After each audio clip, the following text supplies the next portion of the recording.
Hello students, my name is Devinder Sidhu and today we are going to see the questions asked in PPSC with respect to international relation, with respect to Punjab. So students, ਅੱਜ ਆਪਣਾ 6th day 6 days ਤਾਂ already complete ਹੋ ਚੁੱਕੇ ਨੇ। ਅੱਜ ਵਿੱਚ ਆਪਣਾ last day ਹੈ ਐਨਾਲਾਈਜੇਸ਼ਨ ਦਾ। ਉਸ ਤੋਂ ਬਾਅਦ ਆਪਾਂ ਕੁਝ ਹੋਰ ਇੰਪੋਰਟੈਂਟ ਕੰਟੈਂਟ ਪਾਉਣਾ ਸਟਾਰਟ ਕਰਾਂਗੇ। ਠੀਕ ਹੈ ਜੀ।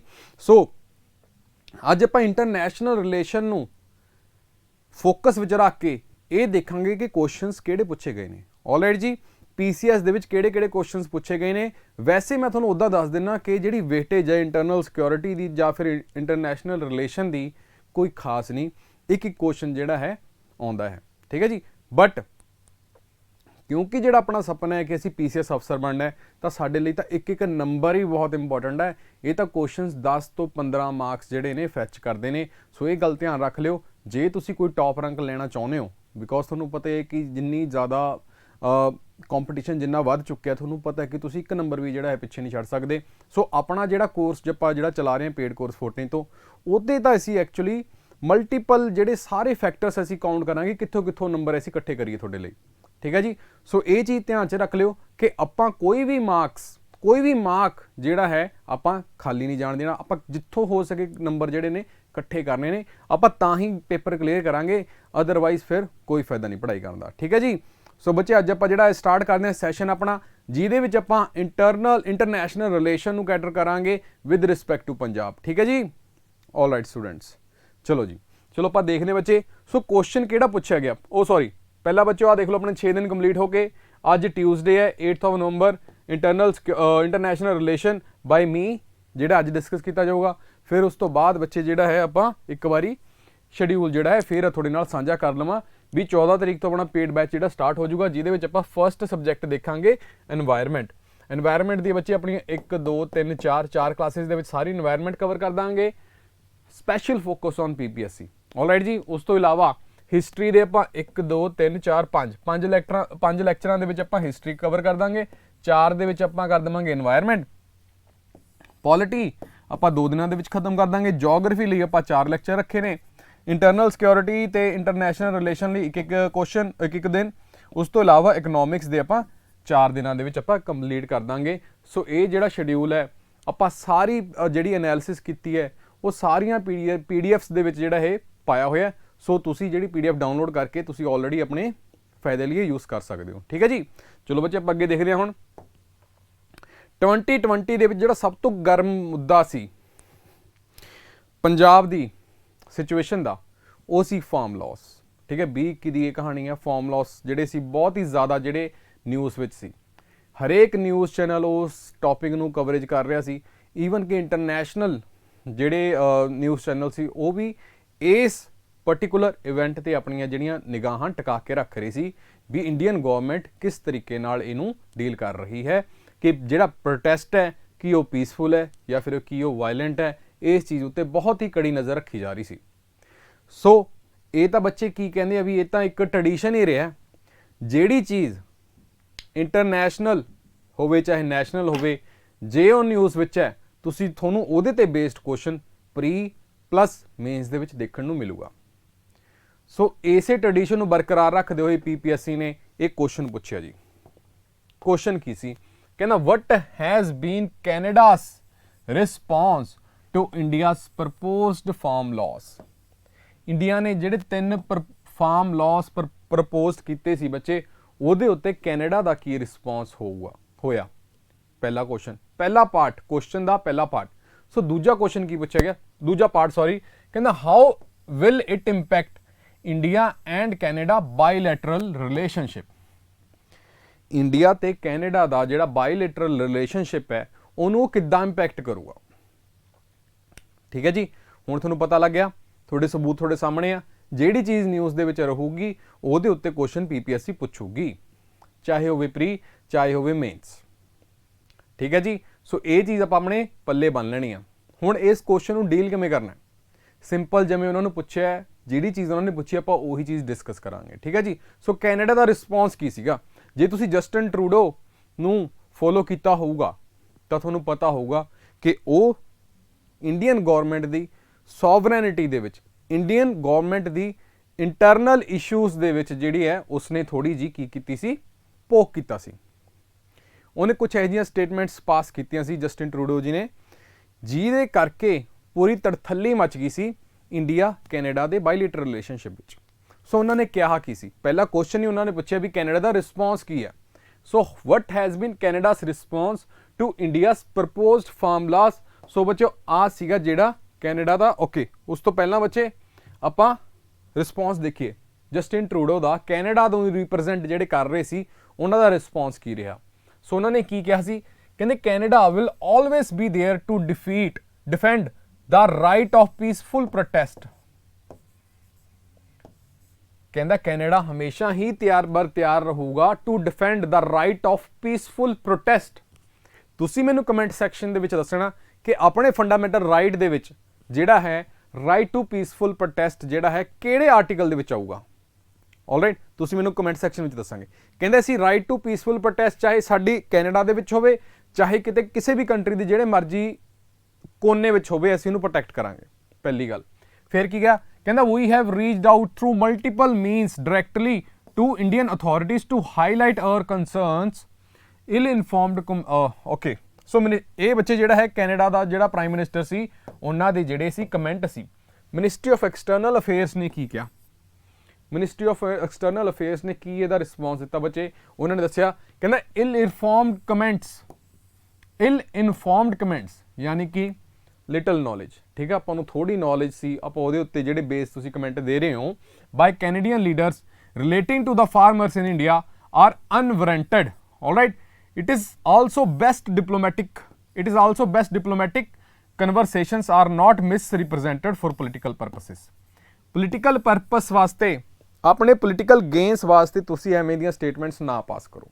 ਸੋ ਇਹ ਮਿਨਿਸਟਰੀ ਆਫ ਐਕਸਟਰਨਲ ਅਫੇਅਰਸ ਦਾ ਜਿਹੜਾ ਸੀਗਾ ਰਿਸਪੌਂਸ ਸੀਗਾ ਜਸਟਿਨ ਟਰੂਡੋ ਦੀ ਸਟੇਟਮੈਂਟ ਦਾ। ਆਲਰਾਈਟ ਜੀ, ਸੋ ਮੇਨਲੀ ਜਿਹੜਾ ਪ੍ਰੋਬਲਮ ਆਈ ਆ ਸੋਵਰੈਨਿਟੀ ਤੇ ਆਈ ਆ। ਆਪਣਾ ਜਿਹੜਾ ਪ੍ਰੀਐਮਬਲ ਹੈ ਉਹ ਇੰਡੀਆ ਦੀ ਗਵਰਨਮੈਂਟ ਨੂੰ ਸੋਵਰਨ ਜਿਹੜਾ ਹੈ ਡਿਕਲੇਅਰ ਕਰਦਾ ਹੈ ਕਿ ਇੰਡੀਆ ਜਿਹੜਾ ਹੈ ਸੋਵਰਨ ਨੇਸ਼ਨ ਹੈ। ਆਪਣੇ ਇੰਟਰਨਲ ਸਿਕਿਉਰਿਟੀ ਹੋਵੇ ਚਾਹੇ ਇੰਟਰਨਲ ਇਸ਼ੂਸ ਹੋਣ ਚਾਹੇ ਜੋ ਮਰਜ਼ੀ ਹੋਵੇ, ਉਹਦੇ ਉੱਤੇ ਇੱਕੋ ਹੀ ਜਿਹੜਾ ਹੈ ਇੰਡੀਅਨ ਗਵਰਨਮੈਂਟ ਹੀ ਹੈ ਜਿਹਦੇ ਉੱਤੇ ਆਪਣਾ ਜਿਹੜਾ ਹੈ ਕਿਵੇਂ ਵੀ ਤਰੀਕੇ ਨਾਲ ਆਪਣਾ ਦੇਸ਼ ਚਲਾ ਸਕਦੀ ਹੈ। ਉਹਦੇ ਵਿੱਚ ਕੋਈ ਵੀ ਜਿਹੜਾ ਕੋਈ ਦੂਸਰੀ ਕੰਟਰੀ ਦਾ ਆ ਕੇ ਜਿਹੜਾ ਹੈ ਆਪਾਂ ਨੂੰ ਕੁਝ ਨਹੀਂ ਬੋਲ ਸਕਦਾ। ਠੀਕ ਹੈ ਜੀ, ਸੋ ਇਹ ਤਾਂ ਹੈਗਾ ਜੀ ਇੰਡੀਅਨ ਪਰਸਪੈਕਟਿਵ। ਤੁਸੀਂ ਕੱਲ੍ਹ ਨੂੰ ਜਾ ਕੇ ਕਿਤੇ ਅਫਸਰ ਲੱਗੋਗੇ ਹੈ ਨਾ, ਤੁਸੀਂ ਸਿਰਫ ਜੇ ਕਹਿ ਦਿਓ ਵੀ ਗਵਰਨਮੈਂਟ ਦਾ ਹੀ ਪੱਖ ਰੱਖੋਗੇ, ਤੁਸੀਂ ਆਮ ਲੋਕਾਂ ਦਾ ਜੀ ਪੱਖ ਨਹੀਂ ਰੱਖੋਗੇ ਤਾਂ ਤੁਸੀਂ ਵਧੀਆ ਆਫਿਸਰ ਨਹੀਂ ਗਿਣੇ ਜਾਓਗੇ। ਸੋ ਵਧੀਆ ਆਫਿਸਰ ਉਹੀ ਹੈ ਜਿਹੜਾ ਕਿ ਇੰਪਾਰਸ਼ੀਅਲ ਹੋਵੇ, ਉਹ ਹਰੇਕ ਦੀ ਗੱਲ ਕਰੇ।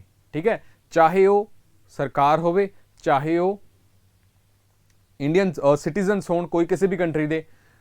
ਜਿਹੜਾ ਕਿ ਅਫੀਸ਼ੀਅਲ ਹੁੰਦਾ ਹੈ, ਜਿਹੜਾ ਕਿ ਤੁਸੀਂ ਹੋਵੋਗੇ ਐਗਜ਼ੈਕਟਿਵ ਹੋਵੋਗੇ, ਤੁਸੀਂ ਵਿੱਚ ਵਾਲਾ ਰਸਤਾ ਚੁਣੋਗੇ, ਗ੍ਰੇ ਵਾਲਾ, ਤੁਸੀਂ ਦੋਨਾਂ ਨੂੰ ਨਾਲ ਲੈ ਕੇ ਚੱਲੋਗੇ। ਠੀਕ ਹੈ, ਇਹੀ ਚੀਜ਼ ਜਿਹੜੀ ਤੁਹਾਡੇ ਤੋਂ ਜਿਹੜੀ ਹੈ ਡਿਮਾਂਡ ਕੀਤੀ ਜਾਂਦੀ ਹੈ ਇੰਟਰਵਿਊ ਬੋਰਡ ਦੇ ਵਿੱਚ ਵੀ, ਤੁਹਾਡੇ ਮੇਨਸ ਦੇ ਪੇਪਰ ਦੇ ਵਿੱਚ ਵੀ, ਈਵਨ ਇਨ ਪ੍ਰੀਸ।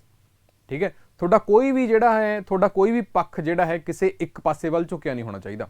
ਤੁਹਾਡਾ ਪਰਸਪੈਕਟਿਵ ਇੱਕ ਪਾਸੇ ਵੱਲ ਝੁਕਿਆ ਨਹੀਂ ਹੋਣਾ ਚਾਹੀਦਾ, ਬੈਲੈਂਸਡ ਹੋਣਾ ਚਾਹੀਦਾ, ਸਾਰਿਆਂ ਨੂੰ ਇਕੱਠੇ ਲੈ ਕੇ ਚੱਲਣਾ।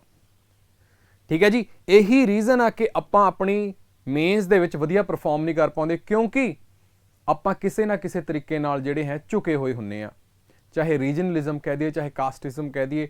ਸੋ ਜੋ ਵੀ ਤੁਸੀਂ ਆਨਸਰ ਲਿਖਦੇ ਹੋ ਉਹ ਤੁਹਾਡੇ ਜਿਹੜੇ ਪੇਪਰ ਦੇ ਵਿੱਚ ਜਿਹੜਾ ਹੈ ਰਿਫਲੈਕਟ ਹੋ ਜਾਂਦਾ ਹੈ, ਉਸ ਕਰਕੇ ਤੁਹਾਡੇ ਮਾਰਕਸ ਜਿਹੜੇ ਨੇ ਕੱਟੇ ਜਾਂਦੇ ਨੇ। ਠੀਕ ਹੈ, ਇਹ ਬੱਚਿਓ ਆਪਣੀਆਂ ਕਨਵਰਸੇਸ਼ਨ ਨੇ ਜਿਹੜੀਆਂ ਤੁਹਾਨੂੰ ਬਹੁਤ ਜ਼ਿਆਦਾ ਹੈਲਪਫੁਲ ਹੋਣਗੀਆਂ ਜਦੋਂ ਆਪਾਂ ਅੱਗੇ ਵਧੀ ਜਾਵਾਂਗੇ। ਸੋ ਇਹ ਚੀਜ਼ ਨੂੰ ਨਾਲ ਸਿੱਖਦੇ ਰਹੋ ਆ ਗੱਲਾਂ। ਠੀਕ ਹੈ, ਕਿਉਂਕਿ ਮੇਨਲੀ ਜਿਹੜਾ ਮੇਨਸ ਲਿਖਣਾ ਹੈ ਜਾਂ ਆਪਾਂ ਇੰਟਰਵਿਊ ਦੇਣਾ ਹੈ ਉਹ ਗੱਲਾਂ 'ਤੇ ਹੀ ਬੇਸਡ ਹੈ, ਬੇਸਿਕਲੀ ਤੁਹਾਡੇ ਮਾਈਂਡਸੈਟ 'ਤੇ ਬੇਸ ਹੈ। 3 ਘੰਟਿਆਂ ਵਿੱਚ 20 ਕੁਐਸਚਨ ਕੋਈ ਵੀ ਕਰ ਲੂਗਾ, ਬੇਸਿਕਲੀ ਕੁਆਲਿਟੀ ਦੀ ਗੱਲ ਆ ਕੇ ਮੁੱਕਦੀ ਹੈ। ਸੋ ਕੁਆਲਿਟੀ ਜਿਹੜੀ ਹੈ ਉਹ ਬਹੁਤ ਜ਼ਿਆਦਾ ਮੈਟਰ ਕਰਦੀ ਹੈ। ਸੋ ਆਪਾਂ ਇਸ ਕੁਐਸਚਨ ਨੂੰ ਡੀਲ ਕਰ ਰਹੇ ਸੀ ਵੀ ਕੈਨੇਡਾ ਦਾ ਰਿਸਪੌਂਸ ਕੀ ਹੋਇਆ। ਇਹਦਾ ਮੈਂ ਤੁਹਾਨੂੰ ਸਿੱਧਾ ਮਾਡਲ ਆਨਸਰ ਵੀ ਕ੍ਰੀਏਟ ਕਰਕੇ ਦੇ ਸਕਦਾ ਸੀ, ਪਰ ਮੈਂ ਤੁਹਾਨੂੰ ਅੱਜ ਹੋਮਵਰਕ ਹੀ ਇਹੀ ਦੇਣਾ ਕਿ ਤੁਸੀਂ ਇਹ ਮੈਨੂੰ ਕੁਐਸਚਨਸ ਆਪ ਲਿਖ ਕੇ ਭੇਜੋਗੇ, ਫਿਰ ਆਪਾਂ ਉਹਨੂੰ YouTube ਤੇ ਡਿਸਕਸ ਕਰਾਂਗੇ। ਆਲਰਾਈਟ ਜੀ, ਸੋ ਕੈਨੇਡਾ ਦਾ ਰਿਸਪੌਂਸ ਤੁਹਾਡੇ ਸਾਹਮਣੇ ਹੈ। ਕੈਨੇਡਾ ਨੇ ਕੀ ਰਿਸਪੌਂਸ ਕੀਤਾ, ਮਿਨਿਸਟਰੀ ਆਫ ਐਕਸਟਰਨਲ ਅਫੇਅਰਸ ਨੇ ਕੀ ਕੀਤਾ। ਹੁਣ ਕਿਸੇ ਵੀ ਕੁਐਸਚਨ ਨੂੰ ਡੀਲ ਕਰਨ ਵਾਸਤੇ ਆਪਾਂ ਨੂੰ ਉਹਦਾ ਬੈਕਗਰਾਉਂਡ ਪਤਾ ਹੋਣਾ ਚਾਹੀਦਾ। ਸੋ ਜੇ ਤੁਹਾਨੂੰ ਇੰਡੀਆ ਤੇ ਕੈਨੇਡਾ ਦਾ ਟ੍ਰੇਡ ਰਿਲੇਸ਼ਨ ਨਹੀਂ ਪਤਾ ਹੋਊਗਾ, ਇੰਡੀਆ ਤੇ ਕੈਨੇਡਾ ਦੀ ਕਨਵਰਜਿੰਗ ਜਿਹੜੇ ਇਸ਼ੂਜ਼ ਦੇ ਵਿੱਚ ਕਨਵਰਜ ਹੈ, ਕਨਵਰਜ ਹੋ ਰਹੇ ਨੇ ਆਪਣੇ ਇੰਟਰਸਟ, ਜੇ ਤੁਹਾਨੂੰ ਉਹ ਨਹੀਂ ਪਤਾ ਹੋਊਗਾ, ਜੇ ਜਿਹੜੇ ਇਸ਼ੂਜ਼ ਦੇ ਵਿੱਚ ਡਾਇਵਰਜ ਹੋ ਰਹੇ ਨੇ ਇੰਟਰਸਟ, ਜੇ ਤੁਹਾਨੂੰ ਉਹ ਨਹੀਂ ਪਤਾ ਹੋਊਗਾ ਤਾਂ ਤੁਸੀਂ ਕੁਐਸਚਨ ਵਧੀਆ ਕਿਤੇ ਲਿਖ ਹੀ ਨਹੀਂ ਸਕਦੇ। ਸੋ ਹੁਣ ਆਪਾਂ ਉਹ 'ਤੇ ਫੋਕਸ ਕਰਾਂਗੇ ਜੀ, ਉਸ ਚੀਜ਼ ਤੇ ਫੋਕਸ ਕਰਾਂਗੇ। ਤੇ ਇੱਕ ਚੀਜ਼ ਮੈਂ ਤੁਹਾਨੂੰ ਪਹਿਲਾਂ ਦੱਸ ਦੇਵਾਂ ਕਿ ਕੋਈ ਵੀ ਜਿਹੜਾ ਹੈ, ਵੈਸੇ ਤਾਂ ਮੈਂ ਚਲੋ ਉਹ ਚੀਜ਼ ਤੁਹਾਨੂੰ ਦੱਸ ਹੀ ਦਿੱਤੀ ਸੀ ਵੀ ਜਿਹੜੇ ਵੀ ਕੁਐਸਚਨ ਤੁਹਾਨੂੰ ਆਊਗਾ ਚਾਹੇ ਮੇਨ ਚਾਹੇ ਪ੍ਰੀ, ਉਹ ਜਿਹੜਾ ਹੈ ਤੁਹਾਨੂੰ ਕਰੰਟ ਅਫੇਅਰਸ 'ਚੋਂ ਹੀ ਚੱਕ ਕੇ ਪਾਉਣਗੇ। ਜਿੱਦਾਂ ਕਿ ਆਹ ਜਿਹੜਾ ਟਾਈਮਸ ਆਫ ਇੰਡੀਆ ਦੇ ਵਿੱਚ ਜਿਹੜਾ ਸਿੱਧਾ ਆਰਟੀਕਲ ਆਇਆ ਹੋਇਆ ਸੀ, India wants Canada, comments on farmer protest will have seriously damaging impact on ties. So ਜਿਹੜਾ ਤੁਸੀਂ, ਮੈਂ ਤਾਂ ਤੁਹਾਨੂੰ ਇੱਕੋ ਹੀ ਸਲਾਹ ਦੂੰਗਾ ਕਿ ਤੁਸੀਂ ਆਪਣੇ ਜਿਹੜੇ ਨਿਊਜ਼ਪੇਪਰ ਨੇ ਉਹ ਤੁਸੀਂ ਵਧੀਆ ਤਰੀਕੇ ਨਾਲ ਰੀਡ ਕਰਨੇ ਸਟਾਰਟ ਕਰ ਦਿਓ, ਠੀਕ ਹੈ ਜੀ। ਚਲੋ ਆਪਾਂ ਅੱਗੇ ਦੇਖਦੇ ਹਾਂ। ਹੁਣ ਜੇ ਤੁਸੀਂ ਇੰਟਰੋਡਕਸ਼ਨ ਦੇਣੀ ਹੁੰਦੀ ਤਾਂ ਕੀ ਦਿੰਦੇ? Canada and India have long-standing bilateral relations built upon shared tradition of democracy. Democracy ਬੱਚੇ ਜਿਹੜਾ ਹੈ ਇੱਕ ਸ਼ਬਦ ਹੈ ਜਿਹੜਾ ਇੰਡੀਆ ਤੇ ਕੈਨੇਡਾ ਦੇ ਵਿੱਚ ਸਭ ਤੋਂ ਵੱਡੀ ਸਿਮਿਲੈਰਿਟੀ ਹੈ, ਸਭ ਤੋਂ ਵੱਡੀ ਸਿਮਿਲੈਰਿਟੀ ਹੈ। ਤੇ ਉਹਦੇ ਵਿੱਚ ਐਗਜ਼ੈਕਟ ਕੀ ਸਿਮਿਲੈਰਿਟੀਜ਼ ਨੇ ਉਹ ਤੁਸੀਂ ਮੈਨੂੰ ਕਮੈਂਟ ਸੈਕਸ਼ਨ ਦੇ ਵਿੱਚ ਦੱਸੋਗੇ, ਕਿਉਂਕਿ ਤੁਸੀਂ ਪੋਲਿਟੀ ਸਾਰਿਆਂ ਨੇ ਪੜ੍ਹ ਰੱਖੀ ਹੋਣੀ ਆ, ਠੀਕ ਹੈ ਜੀ। ਸੋ ਕਿਹੜੇ ਕਿਹੜੇ ਕਨਸਟੀਟਿਊਸ਼ਨ, ਇੰਡੀਅਨ ਕਨਸਟੀਟਿਊਸ਼ਨ ਦੇ ਕਿਹੜੇ ਕਿਹੜੇ ਇਹੋ ਜਿਹੇ ਫੀਚਰਸ ਨੇ ਜਿਹੜੇ ਆਪਾਂ ਕੈਨੇਡੀਅਨ ਕਨਸਟੀਟਿਊਸ਼ਨ ਤੋਂ ਲੈਤੇ ਨੇ, ਉਹ ਤੁਸੀਂ ਮੈਨੂੰ ਆਪ ਦੱਸੋਗੇ। ਸੋ ਸਭ ਤੋਂ ਵੱਡਾ ਜਿਹੜਾ ਕਨਵਰਜਿੰਗ ਜਿਹੜਾ ਇੱਕ ਇੰਟਰਸਟ ਹੈ ਉਹ ਡੈਮੋਕ੍ਰੇਸੀ ਹੈ। ਆਲਰਾਈਟ ਜੀ। ਸੋ ਉਸ ਤੋਂ ਇਲਾਵਾ ਪਲੂਰਲਿਜ਼ਮ ਐਂਡ ਸਟਰੋਂਗ ਇੰਟਰਪਰਸਨਲ ਕਨੈਕਸ਼ਨਸ, ਠੀਕ ਹੈ ਜੀ। ਆਹ ਕੈਨੇਡਾ ਦਾ ਮੈਪ ਹੈ ਬੱਚੇ, ਹਡਸਨ ਬੇ ਹੋ ਗਿਆ, ਓਨਟਾਰੀਓ, ਕਿਊਬੈਕ, ਓਟਾਵਾ ਉਹਨਾਂ ਦੀ ਰਾਜਧਾਨੀ। ਉਸ ਤੋਂ ਇਲਾਵਾ ਇੱਥੇ ਫਰੈਸ਼ ਵਾਟਰ ਲੇਕਸ ਨੇ, ਠੀਕ ਹੈ ਜੀ। ਇੱਥੇ ਫਰੈਸ਼ ਵਾਟਰ ਲੇਕਸ ਨੇ, ਆਪਾਂ ਯਾਦ ਹੋਣਾ ਤੁਹਾਨੂੰ lake Michigan, lake Erie, lake Huron, lake Ontario. Alright ਜੀ। ਸੋ ਇਹ ਚੀਜ਼ਾਂ ਸਾਰੀਆਂ ਜਿਹੜੀਆਂ ਜਿਓਗ੍ਰਾਫੀ ਪੁਆਇੰਟ ਆਫ ਵਿਊ ਨਾਲ ਵੀ ਇੰਪੋਰਟੈਂਟ ਨੇ। ਆਲਰਾਈਟ ਜੀ, ਚਲੋ ਠੀਕ ਹੈ ਜੀ। ਉਸ ਤੋਂ ਇਲਾਵਾ Canada is home to one of the largest communities of Indian origin, with approximately 4% of Canadians being of Indian heritage. ਹਾਂ, ਬਹੁਤ ਇੰਪੋਰਟੈਂਟ ਪੁਆਇੰਟ ਹੈ ਇਹ ਵਿੱਚ, ਬਹੁਤ ਇੰਪੋਰਟੈਂਟ ਪੁਆਇੰਟ ਸੀਗਾ। ਇਹੀ ਰੀਜ਼ਨ ਹੈ ਕਿਉਂਕਿ ਕੈਨੇਡਾ ਦੇ ਵਿੱਚ ਵੀ ਤਾਂ ਵੋਟਾਂ ਪੈਂਦੀਆਂ ਨੇ। ਡੈਮੋਕ੍ਰੇਸੀ ਆਪਣੇ ਕੋਮਨ ਚੀਜ਼ ਹੈ ਨਾ ਇੰਡੀਆ ਤੇ ਕੈਨੇਡਾ ਦੇ ਵਿੱਚ। ਕੈਨੇਡਾ ਦੇ ਵਿੱਚ ਵੀ ਵੋਟਾਂ ਪੈਣਗੀਆਂ, ਕੈਨੇਡਾ ਦੇ ਸਿਟੀਜ਼ਨ ਵੀ ਹੈਗੇ ਨੇ ਇੰਡੀਅਨਸ।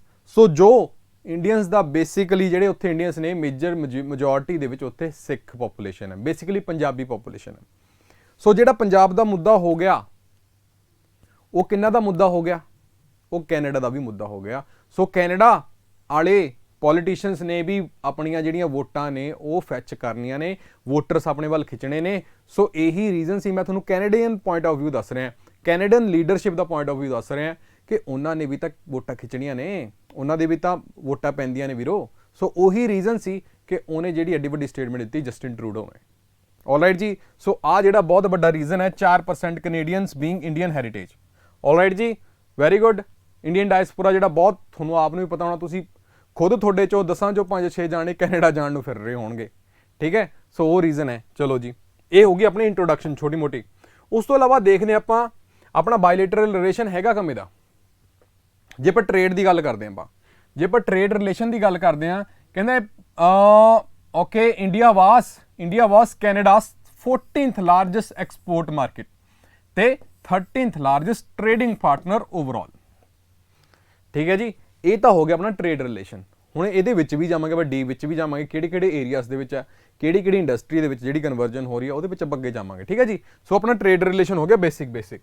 ਉਸ ਤੋਂ ਇਲਾਵਾ ਓਫੀਸ਼ੀਅਲ ਲੈਵਲ ਤੇ ਆਪਣੀਆਂ ਰੈਗੂਲਰ ਵਰਕਿੰਗ ਗਰੁੱਪ ਮੀਟਿੰਗਸ ਹੁੰਦੀਆਂ ਰਹਿੰਦੀਆਂ ਨੇ ਜਿਹੜੀਆਂ ਫੋਕਸ ਕਰਦੀਆਂ ਨੇ ਕਾਊਂਟਰ ਟੈਰਰਿਜ਼ਮ ਵੱਲ, ਓਕੇ, ਸਿਕਿਉਰਿਟੀ ਵੱਲ, ਐਗਰੀਕਲਚਰ ਵੱਲ, ਐਜੂਕੇਸ਼ਨ ਵੱਲ, ਸਾਇੰਸ ਐਂਡ ਟੈਕਨੋਲੋਜੀ ਵੱਲ। ਐਜੂਕੇਸ਼ਨ ਦਾ ਤਾਂ ਬਹੁਤ ਵੱਡਾ ਰੋਲ ਹੈ। ਇੰਡੀਆ ਦੇ ਵਿੱਚੋਂ ਬਹੁਤ ਜ਼ਿਆਦਾ ਐਜੂਕੇਸ਼ਨ ਤੇ ਇਨਵੈਸਟਮੈਂਟ ਜਾਂਦੀ ਹੈ ਕੈਨੇਡਾ ਦੇ ਵਿੱਚ, ਠੀਕ ਹੈ ਜੀ। ਸੋ ਕੈਨੇਡਾ ਦੀ ਇਕਨੋਮੀ ਲਈ ਆਪਣਾ ਜਿਹੜਾ ਇੱਥੋਂ ਸਟੂਡੈਂਟ ਪੜ੍ਹਨ ਜਾਂਦਾ ਉਹ ਬਹੁਤ ਵੱਡਾ ਇੱਕ ਸ਼ੇਅਰ ਹੈ। ਆਲਰਾਈਟ ਜੀ, ਚਲੋ ਠੀਕ ਹੈ ਜੀ। ਆਪਾਂ ਓਫੀਸ਼ੀਅਲ ਲੈਵਲ ਤੇ ਵੀ ਪੜ੍ਹ ਲਿਆ ਆਪਣੀ ਕਨਵਰਜਿੰਗ ਕਿੱਥੇ ਹੋ ਰਹੀ ਹੈ। ਉਸ ਤੋਂ ਇਲਾਵਾ ਕੈਨੇਡਾ ਦੀ ਕਮਰਸ਼ੀਅਲ ਪ੍ਰਾਇੋਰਟੀਜ਼ ਦੇਖਦੇ ਆਪਾਂ ਇੰਡੀਆ ਦੇ ਵਿੱਚ। ਕੈਨੇਡਾ ਦੀ commercial priorities in India are targeted at the countries policy objectives and sectors where Canada has a comparative advantage। ਜਿੱਥੇ ਕੈਨੇਡਾ ਕੋਲ ਐਡਵਾਂਟੇਜ ਹੋਊਗੀ, ਜਿੱਥੇ ਕੈਨੇਡਾ ਦੇ ਜਿਹੜੇ ਸੈਕਟਰ ਵਿੱਚ ਐਡਵਾਂਟੇਜ ਹੋਊਗੀ ਉਹੀ ਉਹਨਾਂ ਦੀ ਪ੍ਰਾਇੋਰਟੀ ਹੋਊਗੀ ਵੀ ਅਸੀਂ ਇੰਡੀਆ ਦੇ ਵਿੱਚ ਉੱਥੋਂ ਮਾਰਕੀਟ ਚੱਕ ਲਈਏ। ਸੋ ਕਿਹੜੀ ਕਿਹੜੀ ਹੈ ਬੱਚੇ, ਆਪਾਂ ਉਹ ਦੇਖ ਲਈਏ। Supporting India's energy security and environmental ਅੰਬੀਸ਼ਨਸ।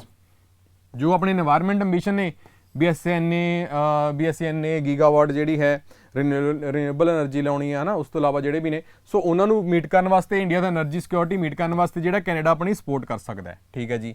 ਹੋਰ ਕੈਨੇਡਾ ਦੀ ਕਮਰਸ਼ੀਅਲ ਪ੍ਰਾਇੋਰਟੀ ਕਿੱਥੇ ਹੈ ਜੀ? ਕਹਿੰਦੇ ਇੰਡੀਆ ਦੀ ਜਿਹੜੀ helping India meet its substantial urban and transportation infrastructure, ਜਿਵੇਂ ਕਿ road, rail, airport, ports, dams.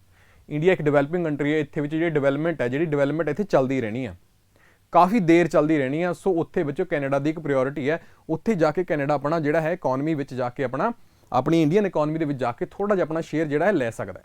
All right ਜੀ। ਉਸ ਤੋਂ ਇਲਾਵਾ ਡਰਾਈਵ ਇਨੋਵੇਸ਼ਨ ਇਨ ਸੈਕਟਰ ਜਿੱਦਾਂ ਕਿ information and communication, digital industries, technology and innovation, machine learning ਤੇ ਇੰਟਰਨੈਟ ਆਫ ਥਿੰਗਸ। ਇਹਦੇ ਵਿੱਚ ਜਿਹੜਾ ਹੈ ਕੈਨੇਡਾ ਦਾ ਜਿਹੜੀ ਐਡਵਾਂਟੇਜ ਹੈ ਉਹ ਇੰਡੀਆ ਦੇ ਵਿੱਚ ਮਾਰਕੀਟ ਲੈ ਸਕਦਾ ਹੈ। ਉਸ ਤੋਂ ਇਲਾਵਾ ਇੰਡੀਆ ਦੀ ਆਟੋਮੋਟਿਵ ਸਪਲਾਈ ਚੇਨ ਦੇ ਵਿੱਚ ਜਿਹੜਾ ਉਹ ਸ਼ੇਅਰ ਲੈ ਸਕਦਾ ਜੀ। ਉਸ ਤੋਂ ਇਲਾਵਾ increasing the exports of food products and fertilisers to support India's food security needs with special focus on value addition food products. So ਉਹਦੇ ਵਿੱਚ ਜਿਹੜਾ ਹੈ ਕੈਨੇਡਾ ਦਾ ਜਿਹੜਾ ਹੈ ਕਮਰਸ਼ੀਅਲ ਜਿਹੜਾ ਹੈ ਪ੍ਰਾਇੋਰਟੀ ਰਹੂਗੀ ਇੰਡੀਆ ਦੇ ਵਿੱਚ। ਹੁਣ ਇੰਡੀਆ ਦੀ ਕਿਹਦੇ ਵਿੱਚ ਪ੍ਰਾਇੋਰਟੀ ਹੈ? ਇੰਡੀਆ ਨੂੰ ਕੈਨੇਡਾ ਕਿਉਂ ਚਾਹੀਦਾ? ਬੇਸਿਕਲੀ ਇਨ੍ਹਾਂ ਸੈਕਟਰਸ ਵਾਸਤੇ ਕੈਨੇਡਾ ਨੂੰ ਇੰਡੀਆ ਚਾਹੀਦਾ ਹੈ।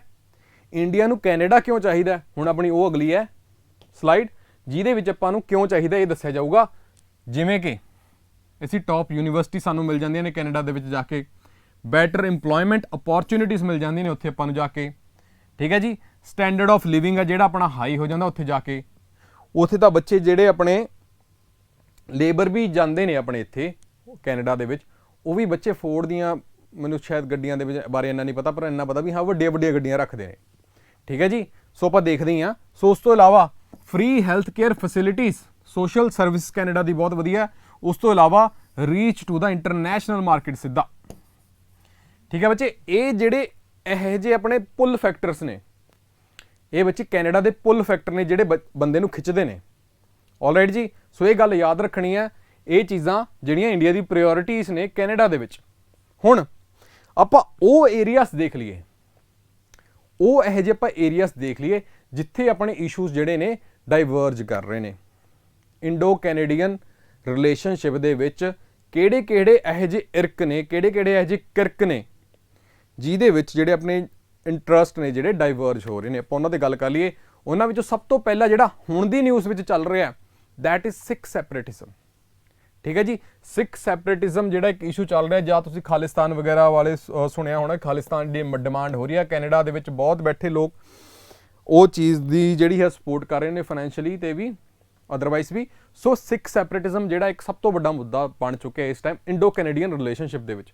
ਉਸ ਤੋਂ ਇਲਾਵਾ ਸੋਵਰੈਨਿਟੀ ਜਿਹੜੀ ਬ੍ਰੀਚ ਕੀਤੀ ਜਾਂਦੀ ਹੈ ਕੈਨੇਡਾ ਦੇ ਵੱਲੋਂ, ਉਹ ਇੱਕ ਸੈਕੰਡ ਇਸ਼ੂ ਆ ਜਿਹੜਾ ਡੀਲ ਕਰਨੇ ਵਾਲਾ। And the third one is drug trafficking. ਠੀਕ ਹੈ ਜੀ। Drug trafficking is also a third major irk between Indo Canadian tie et cetera. ਉਸ ਤੋਂ ਇਲਾਵਾ ਹੋਰ ਛੋਟੇ ਨੇ, ਬਟ ਆਹ ਜਿਹੜੇ ਤਿੰਨ ਮੁੱਦੇ ਨੇ ਅੱਜ ਦੀ ਡੇਟ ਵਿੱਚ ਸਭ ਤੋਂ ਪ੍ਰਾਇੋਰਟੀ ਦੇ ਵਿੱਚ ਨੇ। ਹੁਣ ਕੁਐਸਚਨ ਇਹ ਉੱਠਦਾ ਵੀ ਉੱਥੇ ਪਿੱਛੇ ਆਪਾਂ ਦੇਖਿਆ ਕਿ ਕਮਰਸ਼ੀਅਲ ਐਂਗਲ ਤੇ ਜਾਂ ਟ੍ਰੇਡ ਦੇ ਐਂਗਲ ਤੇ ਬਹੁਤ ਜ਼ਿਆਦਾ ਕਨਵਰਜੈਂਸ ਹੋ ਸਕਦੀ ਹੈ ਜੀ, ਬਹੁਤ ਜ਼ਿਆਦਾ ਕਨਵਰਜੈਂਸ ਹੈ ਇੰਟਰਸਟ ਦੇ ਵਿੱਚ ਵੀ, ਇੰਨਾ ਪੋਟੈਂਸ਼ੀਅਲ ਅਸੀਂ ਇੰਨਾ ਟ੍ਰੇਡ ਕਰ ਸਕਦੇ ਹਾਂ, ਇਹ ਕਰ ਸਕਦੇ, ਉਹ ਕਰ ਸਕਦੇ ਹਾਂ। ਪਰ ਜਦੋਂ ਗੱਲ ਸਿਕਿਉਰਿਟੀ ਤੇ ਆ ਜੇ, ਪਰ ਜਦੋਂ ਗੱਲ ਸੋਵਰੈਨਿਟੀ ਤੇ ਆ ਜੇ, ਪਰ ਜਦੋਂ ਗੱਲ ਆਪਣੇ ਇੰਟਰਨਲ ਇਸ਼ੂਜ਼ ਦੀ ਆ ਜੇ, ਫਿਰ ਬੱਚੋ ਜਿਹੜਾ ਇਹਦਾ ਵੇਟੇਜ ਹੈ ਨਾ, ਆਹ ਚੀਜ਼ਾਂ ਦਾ ਵੇਟੇਜ ਹੈ, ਜਿਹੜਾ ਇੰਟਰਨਲ ਸਿਕਿਉਰਿਟੀ ਦਾ ਵੇਟੇਜ ਹੈ, ਉਹ ਜਿਹੜਾ ਹੈ ਭਾਰਾ ਪੈ ਜਾਂਦਾ ਐਜ਼ ਕੰਪੇਅਰ ਟੂ ਇਕਨੋਮਿਕਲ। ਠੀਕ ਹੈ ਜੀ। ਸੋ ਇਹ ਆਪਾਂ ਗੱਲ ਯਾਦ ਰੱਖਣੀ ਹੈ। ਹੁਣ ਜੇ ਆਹ ਇਸ਼ੂਸ ਰਹਿਣਗੇ ਤਾਂ ਉਹ ਜਿਹੜੇ ਆਪਣੇ ਜਿੱਥੇ ਕਨਵਰਜ ਹੋ ਰਹੇ ਨੇ ਆਪਣੇ ਇੰਟਰਸਟ, ਉਹ ਜਿਹੜੇ ਇਸ਼ੂ ਹੈਗੇ ਨੇ ਉਹ ਖਤਮ ਨਹੀਂ ਹੋ ਸਕਦੇ ਜਿੰਨਾ ਚਿਰ ਆਹ ਇਸ਼ੂ ਰਹਿਣਗੇ। ਉਹ ਫੁੱਲ ਪੋਟੈਂਸ਼ੀਅਲ ਆਪਾਂ ਅਚੀਵ ਨਹੀਂ ਕਰ ਸਕਦੇ। ਠੀਕ ਹੈ ਜੀ। ਸੋ ਆਹ ਗੱਲ ਹੈ। So basically these issues have the capability to topple of bilateral relation between the two. ਹਜੇ ਸਿੱਖ ਰੈਫਰੈਂਡਮ ਵੀ ਹੋਇਆ ਸੀ ਉੱਥੇ, ਹੈ ਨਾ, ਉਸ ਤਰੀ ਉਹ ਵੀ ਜਿਹੜਾ ਹੈ ਅਲਾਉ ਕੀਤਾ ਗਿਆ ਕੈਨੇਡੀਅਨ ਗਵਰਨਮੈਂਟ ਵੱਲੋਂ, ਤੇ ਇੰਡੀਆ ਨੇ ਉਹਦਾ ਬਹੁਤ ਹੀ ਵਿਦਰੋਹ ਵੀ ਕੀਤਾ ਹੈ। ਬਟ ਬੇਸਿਕਲੀ ਹੁਣ ਮੈਂ ਕੀ ਚਾਹ ਰਿਹਾ ਤੁਹਾਡੇ ਨੂੰ, ਇੱਥੇ ਆਪਣੀ ਡਿਸਕਸ਼ਨ ਬੱਚੇ ਇੱਥੇ ਖਤਮ ਹੋ ਰਹੀ ਅੱਜ। ਬੇਸਿਕਲੀ ਮੈਂ ਤੁਹਾਡੇ ਤੋਂ ਕੀ ਚਾਹ ਰਿਹਾ, ਬੇਸਿਕਲੀ ਮੈਂ ਤੁਹਾਡੇ ਤੋਂ ਚਾਹ ਰਿਹਾ ਬੱਚੇ ਤੁਸੀਂ ਮੈਨੂੰ ਜਿਹੜਾ ਆਨਸਰ ਲਿਖ ਕੇ ਦਿਖਾਓ ਆਪਣੀ ਲੈਂਗੁਏਜ ਦੇ ਵਿੱਚ। ਕੰਟੈਂਟ ਤੁਹਾਨੂੰ ਮੈਂ ਬਹੁਤ ਦਿੱਤਾ, ਐਕਸਪਲੇਨੇਸ਼ਨ ਵੀ ਤੁਹਾਨੂੰ ਬਹੁਤ ਦਿੱਤੀ, ਬਟ ਮੈਂ ਚਾਹੁੰਦਾ ਕਿ ਤੁਸੀਂ ਮੈਨੂੰ ਆਪਣੀ ਲੈਂਗੁਏਜ ਦੇ ਵਿੱਚ ਲਿਖ ਕੇ ਦਿਖਾਓ। ਇਸ ਨੰਬਰ ਤੇ ਮੈਨੂੰ WhatsApp ਕਰਿਓ ਸਕੈਨ ਕਰਕੇ, what has been Canada's response to India's proposed farm laws? How will it impact India-Canada bilateral relationship? All right students, ਇੱਥੇ ਬੱਚੋ ਆਪਣਾ ਜਿਹੜੀ ਡਿਸਕਸ਼ਨ ਖਤਮ ਹੁੰਦੀ ਹੈ and thank you so much. ਆਪਾਂ ਬਹੁਤ ਹੀ ਜਲਦ ਕੁਛ ਨਾ ਕੁਛ ਨਵਾਂ ਕੰਟੈਂਟ ਪਾਉਂਦੇ ਰਵਾਂਗੇ, ਪਲੱਸ ਆਪਾਂ ਜਿਹੜਾ ਹੈ ਕਰੰਟ ਅਫੇਅਰਸ ਪੰਜਾਬ ਸਪੈਸੀਫਿਕ ਬਹੁਤ ਜਲਦੀ ਇੱਕ ਅਲੱਗ ਸੀਰੀਜ਼ ਚਲਾਵਾਂਗੇ ਜਿਹਦੇ ਵਿੱਚ ਆਪਾਂ ਪੰਜਾਬ ਦੇ ਕਰੰਟ ਅਫੇਅਰਸ ਨੂੰ ਡੀਲ ਕਰਾਂਗੇ। So thank you so much.